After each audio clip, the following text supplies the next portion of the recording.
Olá, tudo bem? Como vai você? Espero que você esteja bem, sempre bem. Eu sou Rivaldo Machado, seu professor de Geografia aqui do SAI Digital. E hoje, meu querido aluno, minha querida aluna, nós vamos falar um pouquinho a respeito de fontes de energia. Para ser um pouquinho mais específico aí, nós vamos tratar das chamadas fontes de energia não renováveis, né? Só localizando você aí, para não ficar perdidão, perdidona. Frente A do nosso material é onde você vai encontrar os conteúdos a respeito de fontes de energia, né? O que acaba acontecendo então, fontes de energia, sem sombra de dúvidas. 10 em cada 10 professores de geografia falam exatamente a mesma coisa. A chance disso aparecer na tua prova do vestibular, na tua prova do Enem, isso é uma coisa gigantesca. Por que disso? Porque hoje existe um debate muito grande, principalmente a respeito do meio ambiente, correto? Então, é uma preocupação global que nós temos. E por conta disso, nós acabamos percebendo que a origem de todos esses problemas ambientais se encontra diretamente onde?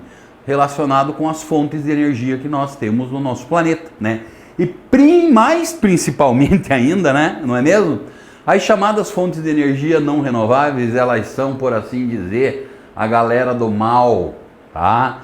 Galera que tem impacto ambiental gigantesco, principalmente porque você vai utilizar essas fontes de energia e na maior parte das vezes elas tratam de fazer o quê? Emitir quantidade muito grande de gases, que são chamados gases do efeito estufa, né? Principalmente dióxido de carbono, popularmente conhecido como gás carbônico, mas também nós encontramos ainda o que mais? Nós acabamos encontrando ainda aí a presença também do metano, que é outro monstrinho que surge aí, né? Então o que nós vamos fazer na nossa aula de hoje? Procurar entender as principais fontes de energia, suas características de produção e centrar fogo um pouco nisso, né? Como é que se dá esse impacto e assim por diante, né? Então, como não poderia ser diferente, nós vamos acabar começando por onde? Começando pelo nosso petróleo, né? Então, como você sabe, o petróleo ele é um dos combustíveis chamados de combustíveis fósseis, que tem lá a sua origem em alguns organismos vivos, ou ex-vivos, né? Então, o que acaba acontecendo aí? Então, o que nós acabamos tendo é mais ou menos, existe uma teoria chamada de teoria biológica para explicar a origem desse petróleo, né? Então, principalmente em regiões de mares rasos, durante uma quantidade muito grande de tempo, né, se acumulam nas profundidades aí, basicamente no assoalho oceânico, uma quantidade muito grande de organismos, restos de organismos vivos, com destaque para as chamadas algas. Milhões e milhões de anos vão se acumulando, se acumulando, se acumulando, e elas vão sofrendo, por assim dizer, um processo de soterramento. Com isso nós acabamos tendo que essa grande quantidade de matéria orgânica que ali tem, ela começa a sofrer uma quantidade também gigantesca de quê? Também gigantesca de reações químicas, né? Então, se transforma ou surge ali uma região de rocha sedimentar, né? A presença de um óleo escurecido, viscoso, que esse é o famoso petróleo que nós encontramos aí. Por isso que nós encontramos assim, ó, existem os dois tipos de petróleo, né? Petróleo onshore, que ele é encontrado em continente, né? Provavelmente aquela região do continente, no passado geológico da Terra, ali foi mar, raso, né? E ainda nós temos o chamado offshore, né? Que é um exemplo, o pré-sal que é explorado no Brasil, que se encontra o que? A gente vai buscar isso lá no oceano, não espera a geologia levantar o fundo do oceano aí, né? Então, basicamente, qual é o grande problema? Essa aqui é a principal fonte de energia que nós temos hoje no planeta, até por conta do quê? Da frota de automóveis, caminhões, ônibus e outras atividades que consomem petróleo e seus derivados em quantidade assustadoras no planeta, né? Então, o que acaba acontecendo aí? Acaba acontecendo que essas alguinhas, durante milhares de anos, elas foram fazendo as fotossíntese e tirando uma quantidade grande de carbono da chamada atmosfera primitiva da Terra, né? E esse carbono, onde foi parar lá, ó, nessas camadas mais profundas, né? Lá no subsolo. Então a gente costuma dizer que ali existe uma quantidade grande de carbono, que é um carbono sequestrado, né? Ou, se preferir, neutralizado. Só que o bicho-homem, principalmente a partir da segunda Revolução Industrial, lá de 1870 e pedrinha para frente aí, o que nós acabamos encontrando? A gente começou a fazer o quê? Buscar esse petróleo, refinar esse petróleo e começou a consumir esse petróleo como uma fonte de energia, seus derivados, melhor dizendo, né? E quando a gente está consumindo isso, ó, a gente está devolvendo, além desse carbono para a atmosfera de novo, nós temos o quê? Também o metano. Dá nessa, né? Aquecimento global e mudança climática. Né? Não esquecer, falei há pouco, esse petróleo ele acaba sendo o quê? Ele acaba sendo aí a principal fonte de energia que nós temos no planeta. Tá? E por consequência disso, existe toda uma coisa chamada de geopolítica do petróleo. O que é isso? As disputas internacionais. É só você imaginar um pouquinho da realidade do chamado Oriente Médio. Né? Então nós sabemos que ali existem as maiores reservas de petróleo no planeta e é uma região também por razões étnicas e religiosas em constantes conflitos, né? E muitos desses conflitos têm também como pano de fundo a disputa por essas reservas de petróleo que nós temos ali. Então ele é um combustível muito importante, mas dizemos assim, ó, tá na lista negra, não é mesmo? Hoje existe uma tendência, uma busca quase mundial e vamos parar de consumir esse petróleo, que os problemas que vêm aí não são pequenos. Né?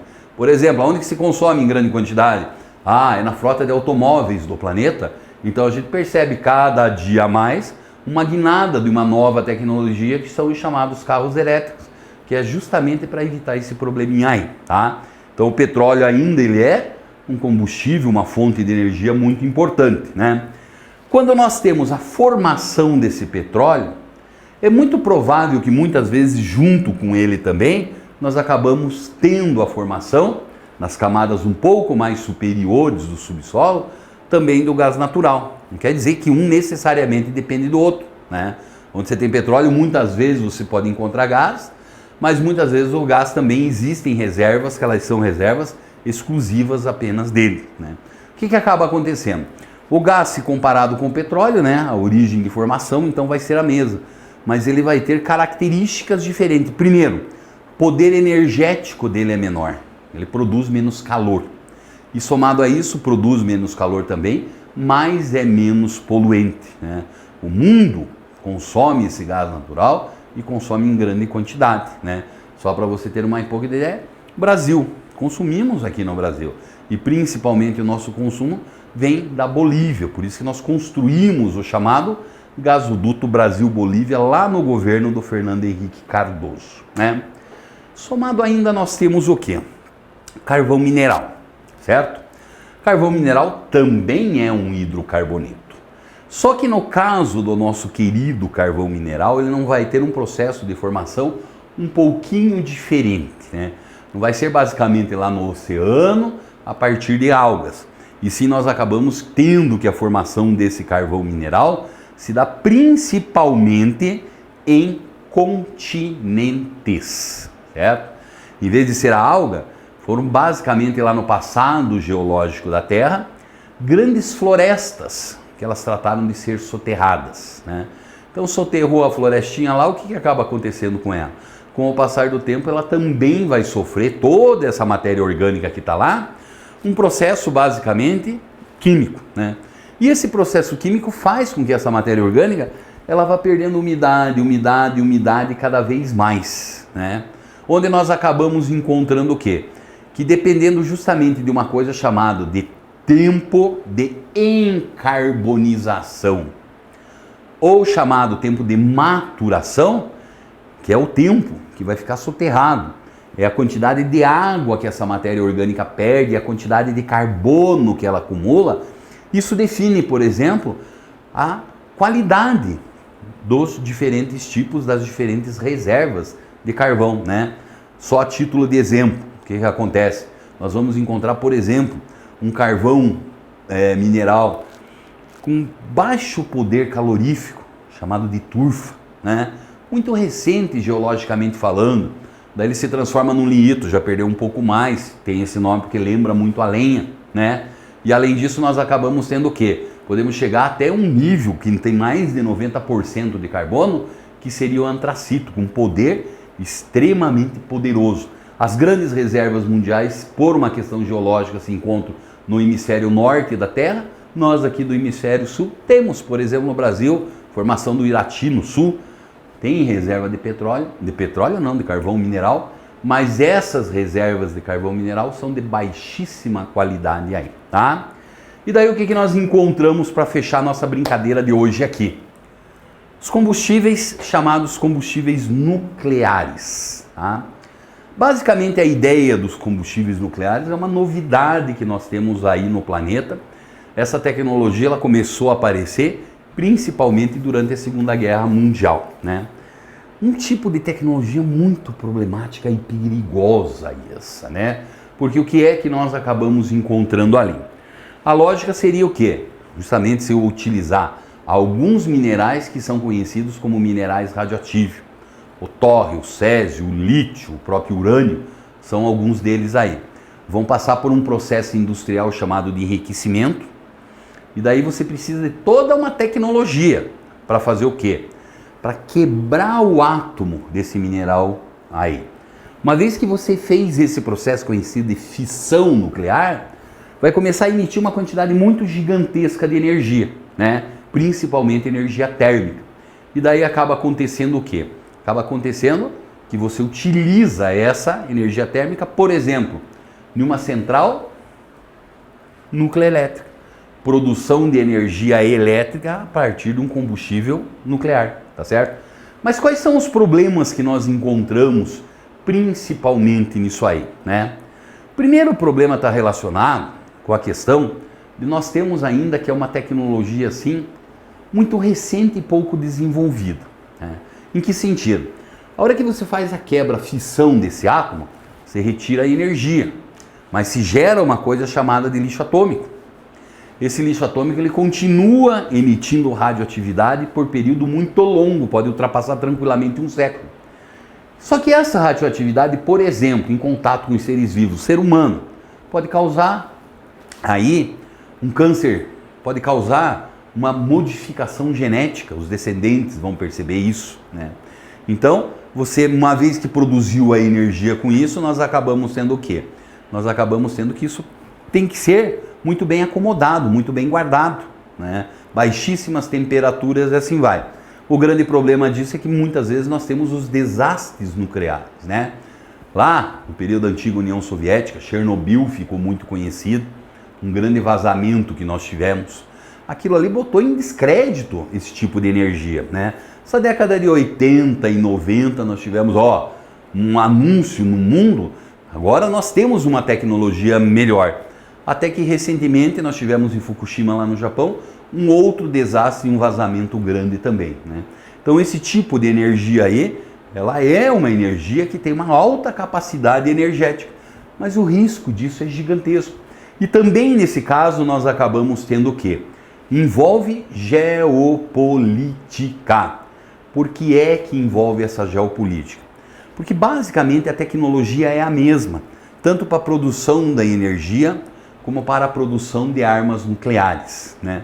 Então hoje nós acabamos tendo no nosso planeta que é um seleto grupo de países que eles detêm essa tecnologia para a produção de energia nuclear e teoricamente também produção de armas nucleares aí. A hora que nós ouvimos falar que existem pesquisas em andamento para a produção de energia elétrica, para a produção de energia nuclear em um novo país, esses que detêm a tecnologia ficam com as antenas ligadas. Por quê? Se esse país ele está desenvolvendo isso, ele pode ser no futuro também uma potência nuclear. Talvez o exemplo mais recente na história que chamou a atenção foi o caso iraniano, né? Onde eles têm pesquisas muito avançadas para o desenvolvimento dessa energia. Então a comunidade foi lá fazer o cobrança. O que vocês querem com isso, né? Não, basicamente o que nós precisamos disso é para a produção de eletricidade. Se encerra aqui. Então daí fica muito difícil também você fazer uma cobrança ética, porque só alguns têm. E você pode evitar o desenvolvimento e a melhoria da qualidade de vida, por exemplo, do povo iraniano, negando essa tecnologia a ele, fica complicado pensar isso aí. Não é mesmo? Tá certo? Tudo bem? Tudo legal? Então tá bom. Grande abraço para você.